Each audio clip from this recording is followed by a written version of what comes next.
I never thought silence could be this loud. But on the day I got married, it echoed louder than the music, louder than the vows, louder than the laughter of the guests. It screamed at me in every empty seat, especially the two in the front row. My parents didn't come. Not because they were sick or stuck at an airport or caught in a freak accident. They chose not to. And it wasn't just them. My younger sister, Celeste, the family's golden child, skipped it too. No calls. No apology. Not even a bland congratulation message on social media. Nothing. It was as if they'd cut themselves out of my life entirely the moment I dared to do something before she did. It was supposed to be the happiest day of my life, and in many ways it was. Graham, my now husband, stood across from me in the soft light of a late September afternoon, beneath a canopy of wildflowers, and looked at me like I was everything.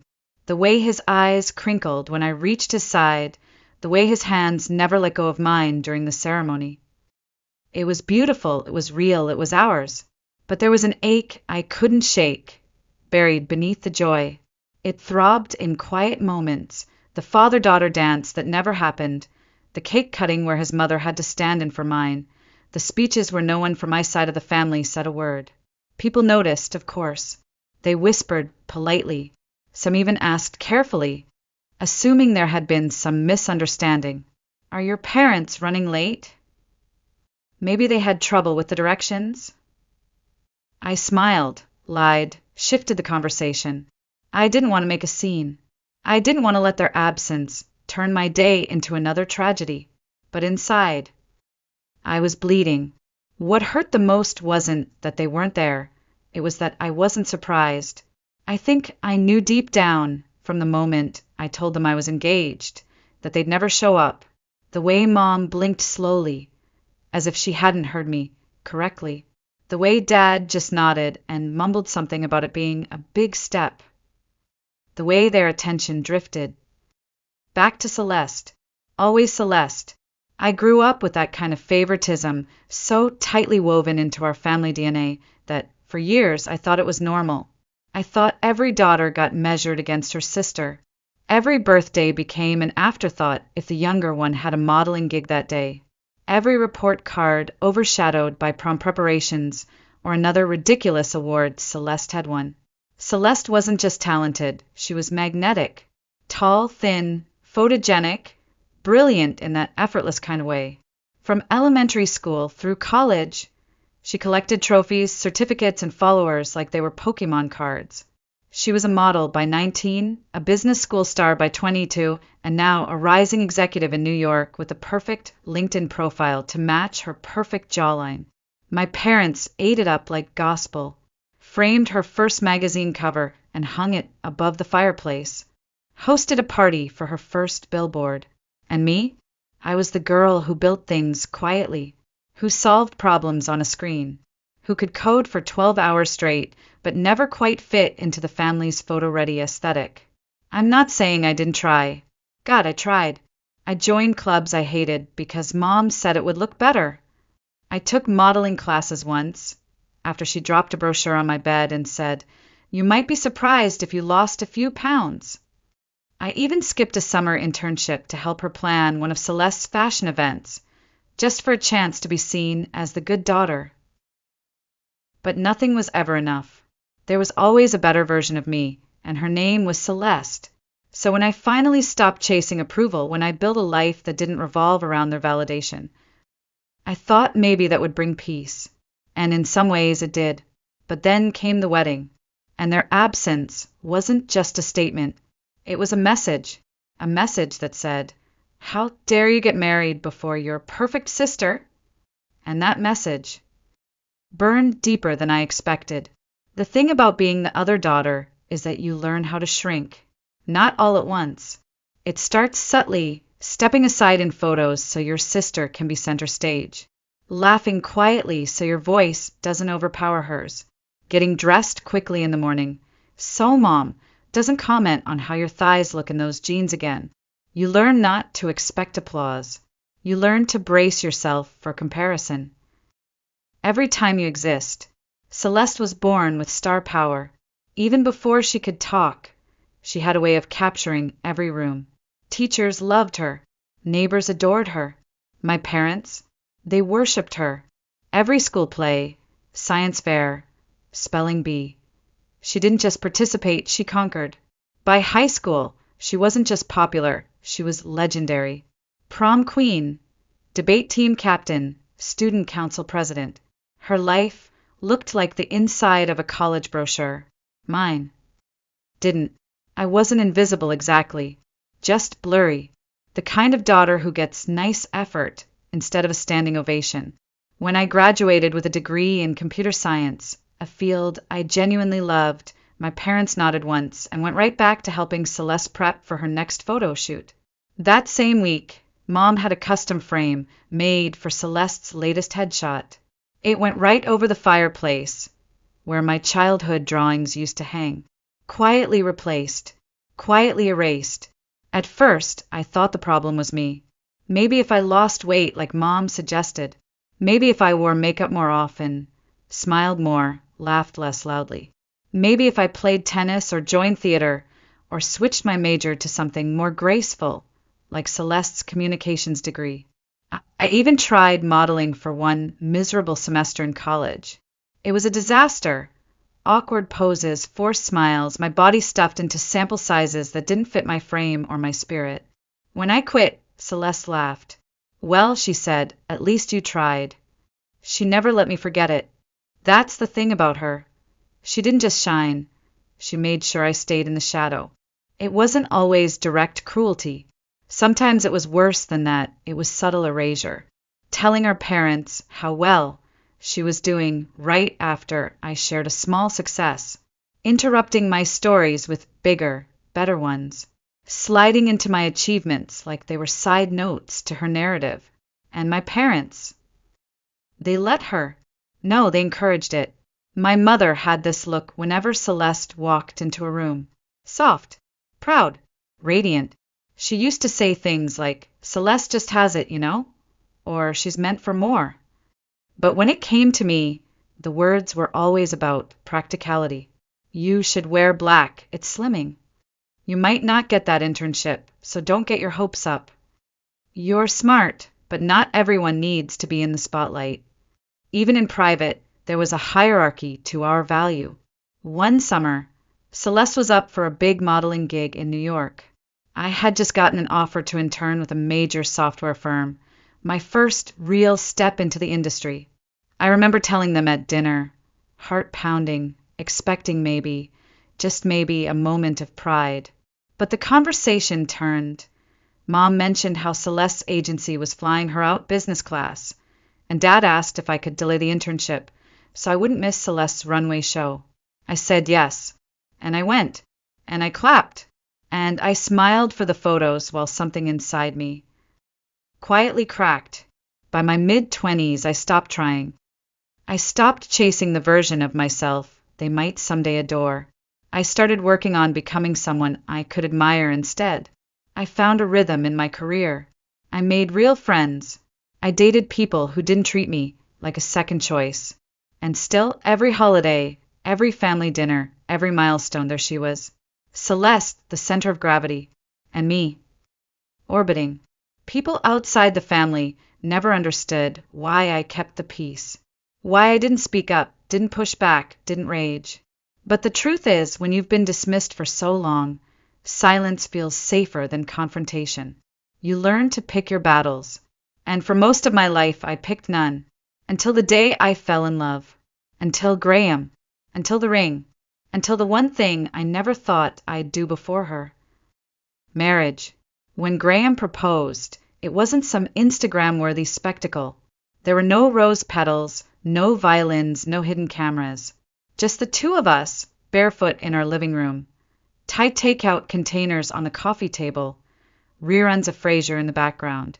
He pulled out the ring like it was the most natural thing in the world and said, "You're already home to me. Let's make it official." I cried. I laughed. I said yes with a mouthful of pad, CW. It wasn't glamorous, but it was perfect. The next morning, I called my parents. I didn't want to wait. Maybe, despite everything, some tiny part of me still hoped they'd be happy for me. Maybe this would be the thing that finally made me feel like their daughter again. But when Mom picked up and I told her, the line went quiet.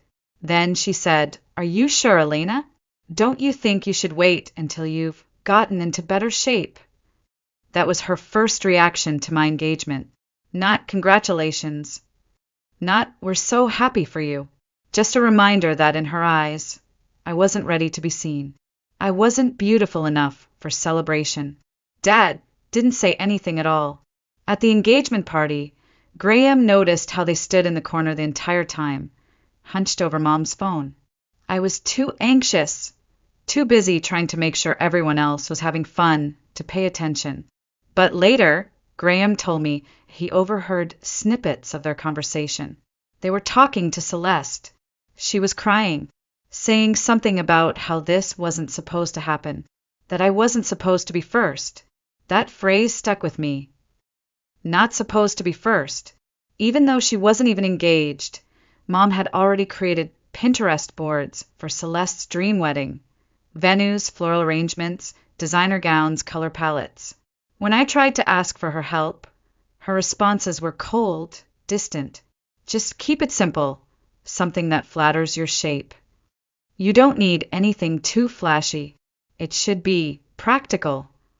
So I stopped asking. Instead, I planned the wedding with Joanna, Graham's mother, who, in the span of a few months, became the mother I had always wanted. She beamed when I showed her my dress. She cried when we tasted cake samples. She held my hand when I started doubting whether I deserved a beautiful day. She never once made me feel like a backup plan. We chose a small garden venue near the mountains.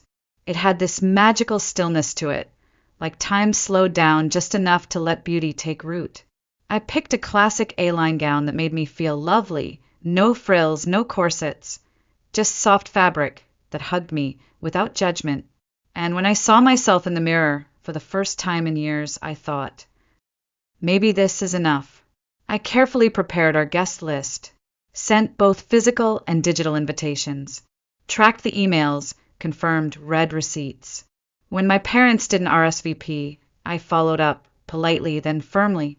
"Just want to make sure you got the invite," I texted. "Would love to know if you'll be there." They either ignored me or gave vague excuses. "We're busy that weekend." "We need to check with Celeste's schedule." Celeste. Always Celeste. Eventually I stopped asking. I had a wedding to plan. Graham's family rallied around us. His sister hosted the bridal shower. His cousins helped with the flowers.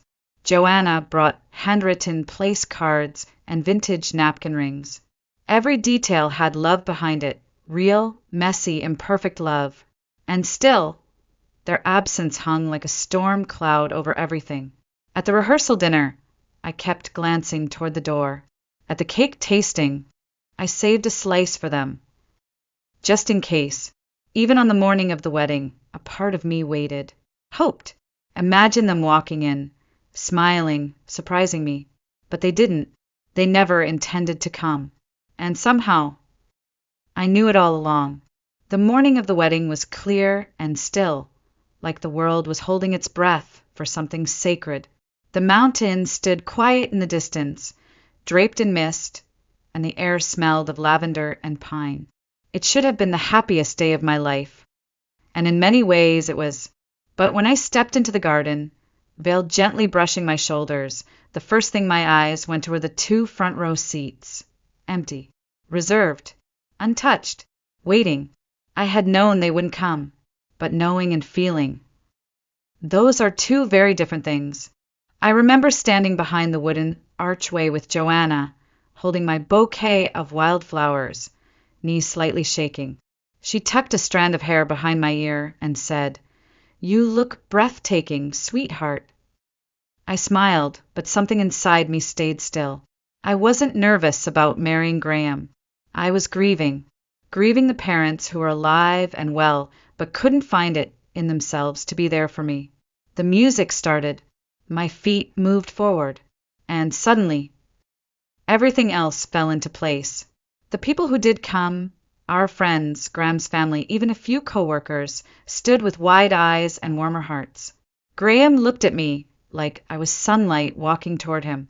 The officiant's voice was steady.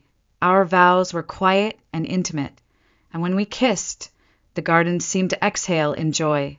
It was beautiful. It was everything I'd hoped, except for the part that would never be. There was no father-daughter dance. The seat next to Joanna, where Mom should have been wiping away happy tears, remained heartbreakingly bare. No toast from Dad. No hug from Mom. No, you did well, or I'm proud of you. Not even a note. Every time someone clinked their glass for a toast, I felt a tiny tug behind my ribs. Every time someone complimented my dress, I thought about how Mom never saw it, never cared to. I had imagined that maybe, just maybe, they'd surprise me, that they'd show up late, dressed to impress, pretending it was traffic or bad directions or something equally forgivable. But they didn't. They hadn't even texted that morning. The silence was deliberate, calculated, cruel. And yet, I didn't cry. Not then. I smiled for photos. I danced with Graham until my feet ached. I laughed when his niece shoved frosting into his beard and clapped when Joanna twirled with one of the flower girls. I lived in those moments because they were real, and I refused to let the people who didn't show up ruin the ones who did. But later that night, after the lights dimmed and the guests faded away, I stood alone at the edge of the dance floor. The garden, now glowing in soft candlelight, felt like a dream slowly dissolving. Graham came up behind me, wrapping his arms around my waist. "They didn't even call," I whispered. "I know," he said, gently resting his chin on my shoulder. "I shouldn't be surprised, but it still hurts," I murmured. He didn't say anything. He just held me, and in that silence I realized something. They had made their choice, not just that day, but every day before it. Every time they turned a blind eye to Celeste's jabs. Every time they forgot my achievements. Every time they reminded me with words or glances or sighs that I was second best. They had chosen who they loved out loud, and I had spent my whole life begging for the scraps of that affection. No more. After the wedding, I called them. Just once. I needed to know, needed to hear the lie for myself. Mom answered. Her voice was clipped, defensive. "We never got a real invitation," she said. "You sent something digital. That's not the same. We didn't feel included." I told her I had sent both, that the email showed read receipts, that the physical mail had confirmed delivery. She paused. Then she said, "Well, maybe you used the wrong address. You know we've had trouble with that P.O. box." That wasn't true. They've lived in the same house for 30 years. Same mailbox. Same email. Same excuse. I didn't argue. I just said, "I'm sorry you felt excluded," and hung up. And as I set the phone down, I finally cried, not for what I had lost, but for what I never had. It started with a text. 3 weeks after the wedding, after all the cake had been eaten and the flowers wilted and the photographs printed, I received a message from my mother. Not, "Sorry we missed it." Not, "You looked beautiful." No, it was an accusation. "You could have at least warned us that your cousin wouldn't attend Celeste's engagement party. It seems like you've been spreading stories, Elena." I stared at the message, reading it over and over as if it might change. But no, it was exactly what it looked like. Blame. Apparently, in the weeks following my wedding, whispers had begun to circulate within the family. People were asking why my parents hadn't attended, why Celeste didn't show up, why no one from my side had said anything during the toasts. And I, God forbid, had told the truth. I didn't embellish. I didn't dramatize. I simply said what happened. They didn't come. They ignored the invitations. They chose not to be there because I got married before their perfect daughter. That was it. But for them, the truth was more threatening than any lie, because the truth made them look bad, and they couldn't stand that. I tried to let it go. I really did. But then came the calls, the comments from relatives, the passive-aggressive jabs in the family group chat I hadn't checked in months. Celeste, of course, played the victim. Elena's just bitter. She's trying to ruin my special day. And then came the breaking point. My parents called me. They didn't ask how I was. Didn't ask about the honeymoon. Didn't even congratulate me properly. Instead, they accused me of sabotaging Celeste's upcoming wedding, of being jealous, of wanting attention. I could have hung up. I could have smiled and nodded and swallowed the bile like I always had. But I didn't. Instead, I said something I'd never said to them in my entire life. You're right. There was a pause, the kind of silence that stretches between walls and years and scars. I am jealous, I said. Not of her job, not of her face or her career or her perfect life. I'm jealous of the love you gave her so freely, the love you held back from me like it was conditional, like I had to earn it, and she got it just for breathing. My mother gasped. My father tried to interrupt. I kept going. I'm jealous of how you showed up to every one of her school events with posters and balloons, but you barely remembered my graduation. I'm jealous that she got a party for her first modeling gig while I got a well done and a nod when I landed a 6-figure job. I was shaking, not with fear, but with clarity. I remember when you canceled my graduation dinner because Celeste got a call back. I remember when you spent 3 weeks planning her prom dress fittings and gave me a hand-me-down. I remember all of it. You think I never spoke up? I did. You just didn't listen. They tried to cut me off, of course. Dad said I was exaggerating. Mom said I was being unfair. And then, she said it. We never thought you'd go this far, to ruin your sister's wedding out of spite. But we always knew you were insecure about her. This just proves it. That's when it hit me. They weren't listening. They never had, because in their story I was always the problem, always the difficult one, the bitter one, the one who couldn't just be happy for her sister. And for the first time in my life, I didn't care. I didn't apologize. I didn't explain. I didn't ask for understanding. I let their words hang in the air like smoke, and then I blew them out. I was raised by people who loved one child and tolerated the other. I'm done pretending that didn't leave a scar. I hung up. Calm. Steady. Done. When I walked outside, the sun was setting behind the mountains. Graham was already on the porch, 2 mugs of tea in hand. He looked at me, saw my face, and didn't ask a single question. Just handed me the cup and held my free hand. They're never going to change, are they? I whispered. No, he said softly. But you have. I should have known she wouldn't stay quiet. The thing about Celeste is, silence has never been her style. She lives in the spotlight, was raised in it, shaped by it, addicted to it. The idea that someone else, especially me, might be getting attention, even for a moment, must have felt like oxygen being sucked out of her lungs. So when she finally texted me, I wasn't surprised. Her message came wrapped in a tone so sweet it burned. What you said to Mom and Dad was really hurtful. They've supported us both so much, Elena. Not everything has to be a competition. Please don't turn this into a family war. A family war? As if I had declared it. As if I hadn't spent 3 decades dodging landmines while she walked red carpets of approval. I didn't reply, not out of rage, not out of fear, but because what was the point? Her words were the same ones she'd always used. Gentle on the surface, venom underneath. A masterclass in manipulation. She never did well with being ignored. So when I didn't respond, she found a new audience, my husband. Graham got the first message during a meeting. I saw it pop up on his screen and watched his eyebrow twitch. It started innocently enough. Hi, Graham. I thought I'd reach out since Elena isn't answering. Just want to make sure she's okay. And then the layers peeled back. She's been really emotional lately, and I'm worried she might misinterpret things. You know how sensitive she can be. Then the final blow. I think maybe you, as her partner, can help her see the bigger picture.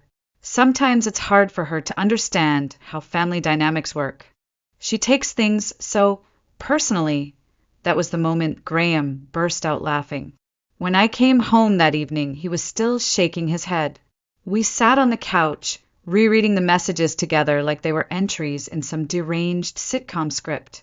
She'd even tried to hint that maybe he didn't know the whole story, that maybe he should speak to our parents directly, as if he were some clueless man waiting to be enlightened by her curated version of truth. She really doesn't know me at all, he said, tossing his phone aside. And she sure as hell doesn't know you.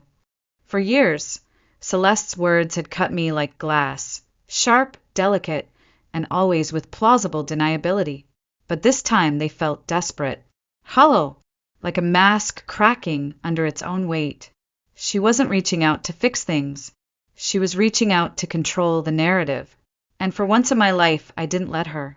It was liberating, not in some movie montage, girl power anthem kind of way, but in the quiet, private shift that happens when your body finally stops bracing for impact. I saw her clearly, maybe for the first time, not as the golden girl, the favorite, the untouchable, but as a woman so terrified of losing her place on the pedestal that she would sabotage anyone who dared to step into the light. Even me, especially me. And the saddest part? She didn't even realize that pedestal was already cracking, because while she was busy texting Graham, our extended family was making decisions of their own. Word had spread. Aunts, uncles, cousins, people who had watched me grow up quietly beside her blaze, had started to question what they had once admired. Some declined to attend her bridal shower. A few withdrew from her wedding party altogether. Even our uncle, my father's own brother, the one who always kept silent to avoid family drama, sent me a message that said, "I should have spoken up years ago. I'm sorry." Celeste hadn't just lost her grip on me. She was losing her grip on the entire illusion. The downfall didn't come with screaming matches or family interventions. It didn't need to. It came quietly like rot beneath polished wood. Slow, steady, inevitable. It started with the RSVPs. Celeste's wedding, once poised to be the social event of the year, featured in a luxury vineyard in the Hamptons with custom gowns and a designer floral wall, was bleeding guests. People who had once posed in every family photo, who had toasted her achievements without question, were suddenly unavailable. Scheduling conflicts, last-minute emergencies. "So sorry, we just can't make it." But it wasn't just the absences, it was the silence behind them. No reposts of her engagement photos. No "can't wait for the big day" comments. No heart emojis flooding her announcements. Just a growing void where applause used to live. And for the first time, Celeste had no idea how to fill it. My parents noticed, of course. They blamed everyone but themselves. "They're jealous," Mom snapped during one call, voice tight with frustration. "They're buying into Elena's version of things.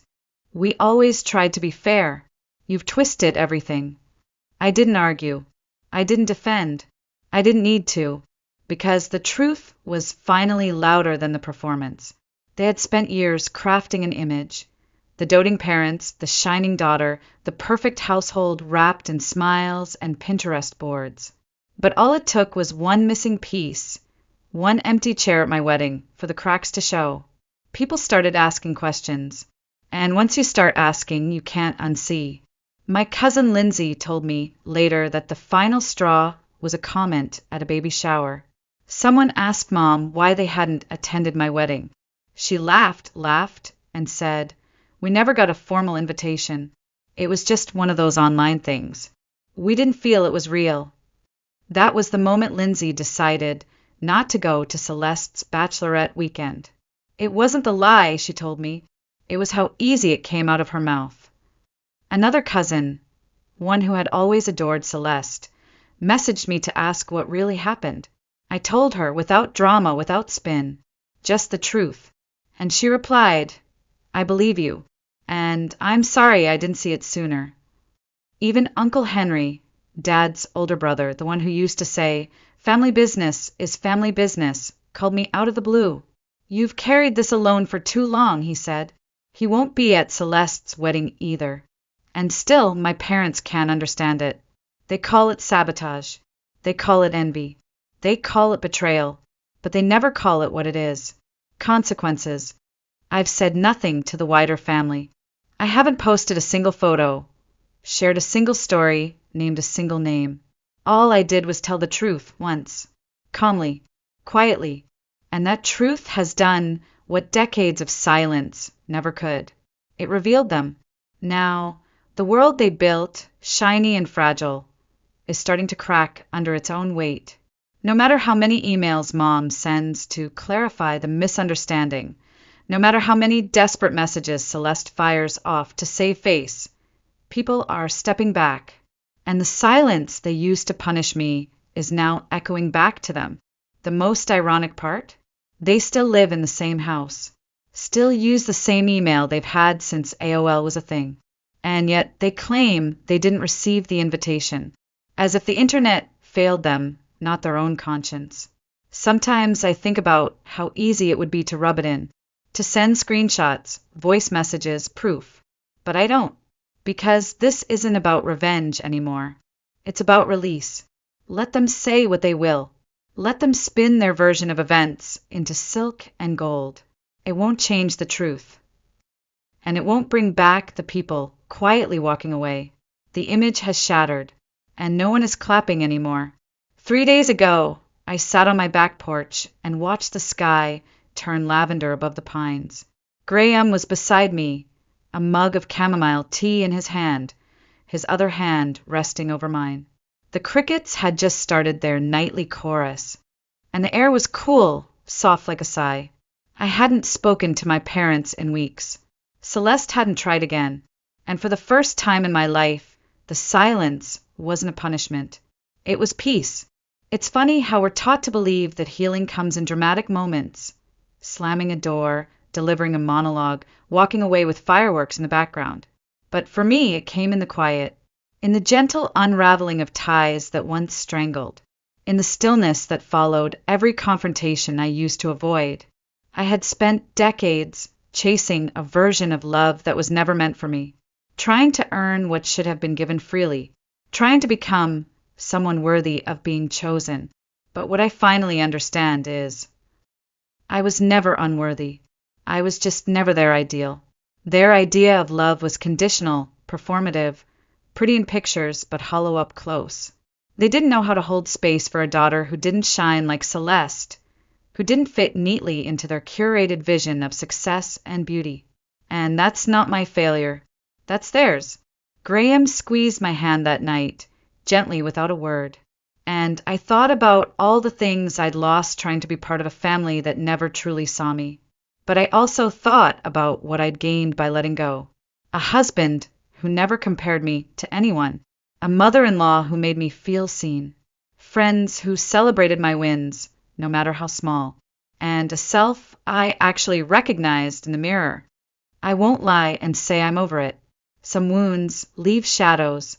Some moments, like seeing a father twirl his daughter at a wedding or hearing someone say, "You remind me of my mom," will always sting.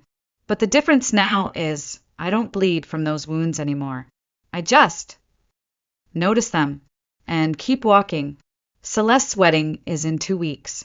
I won't be attending, not out of spite, not out of revenge, but because I no longer owe anyone my presence just to keep the illusion alive. Let them host their polished event. Let them pose for perfect pictures. Let them bask in their curated joy. I hope, truly, that Celeste finds peace in her new chapter.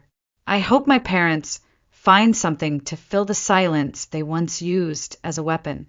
As for me, I'll be home, probably barefoot in the garden, planting something small and quiet, something that grows slowly, steadily, without needing applause. Maybe lavender, maybe rosemary, maybe something I don't even know the name of yet. Because sometimes the best revenge is no revenge at all, just a life well lived, a heart well guarded, and peace that doesn't ask for permission.